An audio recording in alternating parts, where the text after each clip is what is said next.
Shalom, Shalom, berjumpa kembali bersama kami Nathanael dan Elizabeth di Samba, Samba, sama-sama sama-sama belajar belajar Alkitab. Alkitab. Hari ini kita akan lanjutkan belajar Alkitab kita dari kitab Yohanes, masih di pasal yang pertama. Setelah kemarin kita belajar siapa itu Yesus, kemudian siapa pembuka jalan, dan kesaksian dari pembuka jalan kepada Sang Mesias. Hari ini kita akan belajar mengenai murid-murid Yesus yang pertama. Diambil dari ayat 35 sampai dengan yang ke 51. Cukup panjang ayatnya. Kita akan langsung baca. Pada keesokan harinya, Yohanes berdiri di situ pula dengan dua orang muridnya. Nah, sekali lagi, kemarin dikatakan keesokan hari. Hari ini juga sama, keesokan hari. Jadi ini benar-benar kayak waktu itu termanfaatkan dengan sangat efektif. Yohanes berdiri di situ pula. Di situ berarti di seberang sungai Yordan, tempat di mana biasanya Yohanes membaptis, dengan dua orang muridnya. Dan ketika ia melihat Yesus lewat, ia berkata, "Lihatlah anak domba Allah." Nah, Yohanes itu tidak bisa menahan diri. Saat Yohanes membaptis ya, saat ia melihat Yesus, sekali lagi ia katakan, "Lihatlah anak domba Allah." Dan kedua murid itu mendengar apa yang dikatakannya, lalu mereka pergi mengikut Yesus.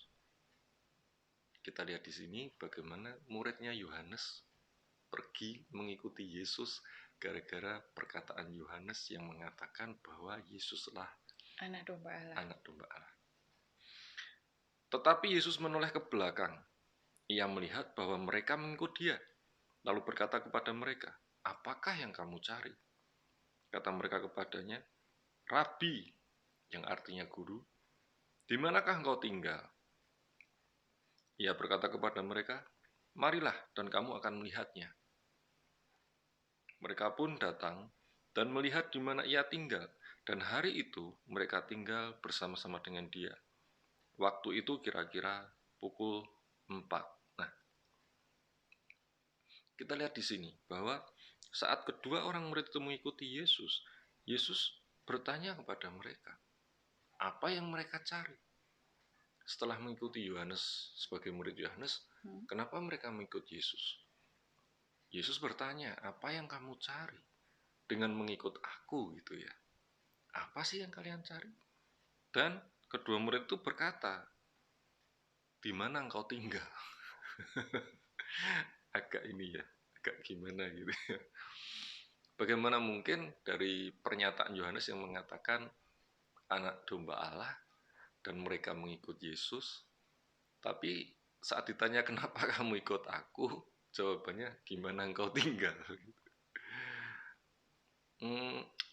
Rasanya inilah yang kadang sering terjadi pada kita sebetulnya.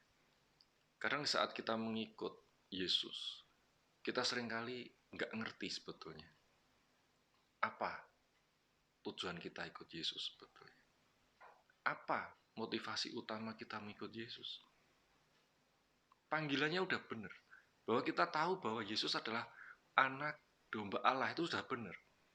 Akan tetapi pada saat Yesus sendiri bertanya kepada kita, apa? Kamu mengikut aku mau apa? Ya ini untuk perenungan kita. Saat ini Yesus ada di depan kita dan bertanya, apa yang kamu cari?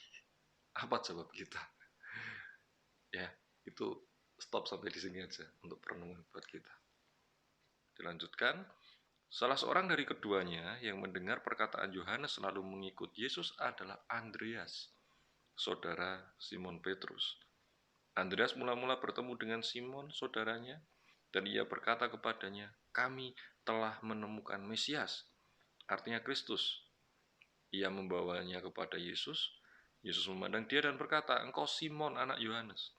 Engkau akan dinamakan Kefas," artinya Petrus. Nah, salah seorang murid Yohanes tadi ternyata adalah Andreas yang saudaraan dengan Petrus, Simon Petrus yang kemarin kita sudah sempat baca, kita tahu di kitab Lukas ya.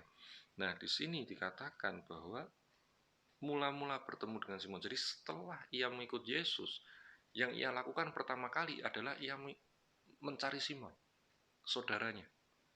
Dan ia bersaksi tentang Mesias.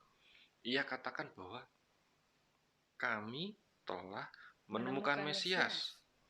Kemudian ia membawa Petrus kepada Yesus. Dan dilanjutkan, Yesus akhirnya memberikan nama yang baru kepada Simon. Tidak lagi Simon, tapi ia menyebutnya Kefas yang artinya Petrus. Simon berarti ilalang. Yang dapat diartikan juga ilalang itu kan mudah terbawa oleh angin ke kiri dan ke kanan, tidak teguh. Tetapi kemudian Yesus memberikan nama dia Kefas atau Petrus yang artinya batu karang yang teguh. Ya. Batu karang. Kita lanjut. Pada keesokan harinya, Yesus memutuskan untuk berangkat ke Galilea. Ia bertemu dengan Filipus dan berkata kepadanya, "Ikutlah aku." Oke, kita stop. Di sini juga dikatakan sekali lagi pada keesokan harinya. Jadi nampak sekali Yesus sangat memanfaatkan waktu dengan baik untuk melakukan pekerjaannya. Dimulai dari misinya. Ya, dengan melakukan misinya ini hari per hari dimanfaatkan sungguh-sungguh. Sehingga tidak ada satu hari pun yang dilewatkan dengan sia-sia, dilewatkan dengan percuma. Dikatakan Yesus memutuskan untuk berangkat ke Galilea. Filipus itu berasal dari Betsaida, kota Andreas dan Petrus. Oke. Betsaida artinya adalah kota jaring. Kenapa? Karena disitulah kota para nelayan. Filipus bertemu dengan Nathanael dan berkata kepadanya, "Kami telah menemukan dia yang disebut oleh Musa dalam kitab Taurat dan oleh para nabi, yaitu Yesus, anak Yusuf dari Nazaret." Kata Nathanael kepadanya, "Mungkinkah sesuatu yang baik datang dari Nazaret?" Kata Filipus kepadanya, "Mari dan lihatlah." Yesus melihat Nathanael datang kepadanya, lalu berkata tentang dia, "Lihat, inilah seorang Israel sejati, tidak ada kepalsuan di dalamnya." Oke. Di sini dikatakan setelah Filipus berjumpa dengan Yesus dan mengikut Yesus, ia kemudian sama dengan Andreas. Di waktu yang ia sempat, ia menemui Nathanael dan mengatakan kepadanya bahwa ia telah menemukan Yesus, telah menemukan dia yang disebutkan di kitab Taurat dan para nabi. Jadi antara Filipus dan Nathanael sudah kenal dan mereka adalah orang-orang yang benar-benar menanti-nantikan Mesias. Mereka mengerti akan isi kitab sehingga di sini ia bisa mengatakan bahwa ia sudah menemukan yang dijanjikan di dalam kitab Taurat dan para nabi, yaitu Yesus, anak Yusuf dari Nazaret. Akan tetapi Nathanael yang juga mengerti kitab itu dia menyangsikan. Kenapa? Karena di kitab dikatakan bahwa Mesias akan datang dari Bethlehem. Akan tetapi di sini Filipus mengatakan anak Yusuf dari Nazaret, sehingga Nathanael mengatakan, adakah yang baik datang dari Nazaret? Jadi ujilah segala sesuatu. Di saat Filipus menyampaikan apa yang ia tahu dari apa pengalamannya, dari apa yang ia mengerti dan kemudian ia melihat, dan apa yang ia terima dari story-nya Yesus, ia sampaikan kepada Nathanael.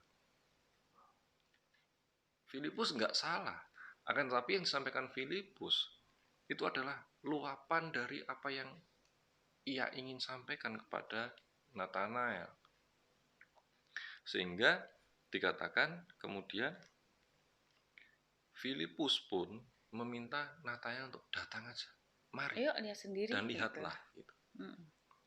Kemudian ketika Yesus melihat Nathanael datang kepadanya, Yesus berkata, inilah Israel sejati, tidak ada kepalsuan di dalamnya. Kenapa Israel sejati? Karena ternyata Nathanael adalah, kalau kita lihat tadi, Nathanael adalah orang yang sungguh-sungguh mengerti akan firman, ia hidup di dalamnya, dan ia berusaha untuk menguji segala sesuatu yang benar, yang sesuai dengan ajaran yang terdapat di dalam kitab. Firman, ya. Sehingga dan Yesus mengatakan seperti itu, inilah orang Israel sejati dan tidak ada kepalsuan. Tidak ada kepalsuan, ini adalah Nathanael yang hidup secara benar. Kehidupannya keagamaan dan kehidupannya secara sehari itu sepadan, itu sejalan gitu.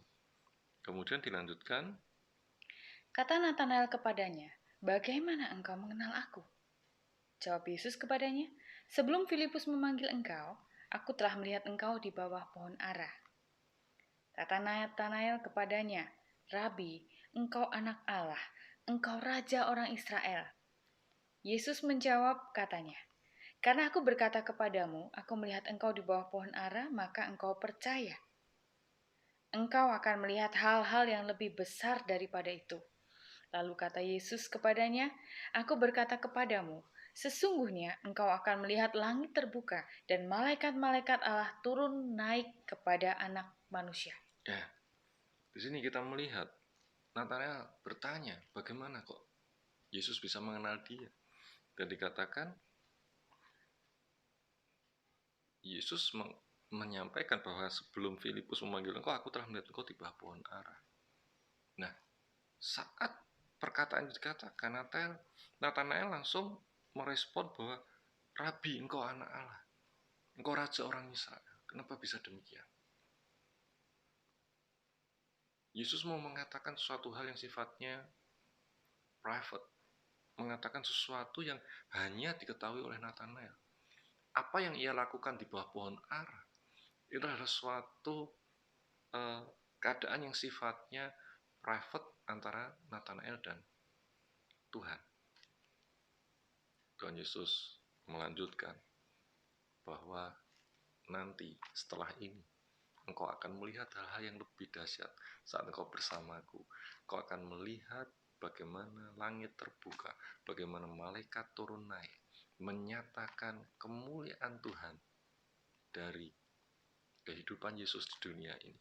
Dan Nathanael yang dipanggil menjadi muridnya akan menjadi saksi atas semua yang terjadi itu.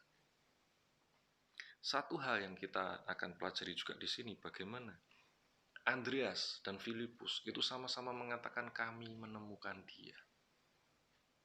Betulkah kami menemukan dia? Atau Yesus yang memilih mereka? Ada tertulis, bukan kamu yang memilih aku, tapi aku yang memilih kamu. Seringkali kita seperti itu. Kadang kita merasa bahwa kita inilah yang menemukan Yesus. Kadang-kali kita merasa bahwa kita inilah yang datang kepada Yesus. Tapi sesungguhnya Yesus yang datang pada kita. Yesuslah yang memilih kita. Dan seringkali seperti Filipus, seperti Andreas, kita salah menyampaikan apa yang sebenarnya kebenaran dalam Alkitab, dalam firman Tuhan. Tapi apakah itu salah? Tidak sepenuhnya salah. Karena kita memang terbatas. Saat kita awal-awal bertobat, mungkin kita baru tahu sedikit. Tapi karena hati kita penuh kasih mula-mula, kita ingin menyebarkan yang kita tahu sedikit ini pada banyak orang. Jangan khawatir. Cukup bawa orang itu kepada Yesus. Nanti Yesus sendiri yang akan menunjukkan kebenarannya. Luar biasa. Mari kita berdoa. Bapa, kami mengucap syukur untuk firman pada hari ini. Terima kasih bahwa Engkau-lah yang memilih kami. Terima kasih Tuhan, ajar kami untuk meneladani apa yang sudah Engkau lakukan. Dan biarlah mata kami melihat bagaimana langit terbuka dan perkara-perkara besar dinyatakan dalam kehidupan kami melalui nama-Mu, nama Yesus. Terima kasih. Dalam nama Tuhan Yesus kami berdoa dan ucap syukur. Haleluya. Amin. Itu sambal kita hari ini. Kita akan berjumpa lagi hari Senin. Sampai jumpa. Tuhan Yesus memberkati.